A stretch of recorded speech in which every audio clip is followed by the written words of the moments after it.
For fear of the Huntress, the city closed like an eye. Only my window stayed open because, as a foreigner, I didn't know better. In the morning, poor children would scrub the stains from the roofs. Now, the rain-dark head came down and rested on the dome of the embassy. The moon shed feathers of light, as if molting.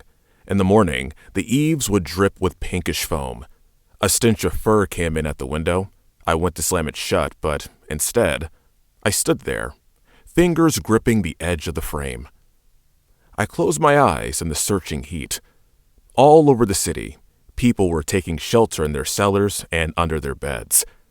Once there were 2 children, and they were the only ones on their block who kept the passion for monsters after they grew up. The only ones. Why should that be? Our dad used to tell us stories of camel herding. He would scare us by mimicking the sound of a lion. This lion didn't sound like any lion from movies or games or anything. It had a whining hunger. It was a tenor lion. Her prowler's voice, surprisingly high and small. Like a question.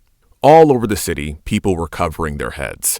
The leaves outside my window shrank and smoked. Exiles and insomniacs shared this feeling, that each is the only one. I feel like I'm turning into this fierce person, a taskmaster to myself, like a ballet dancer or a monk. Are monks happy? No. They're not interested in that category of feeling, but I'm supposed to be. I'm an American. The Huntress left dark patches wherever she passed. She left a streak.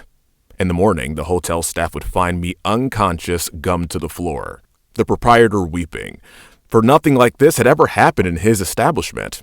Nothing. Had I not read the instructions on the desk? The fierceness can be seen around the mouth.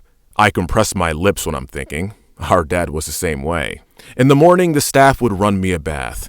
Now the Huntress bent to my window, but she was not there to feed. She was there as a witness.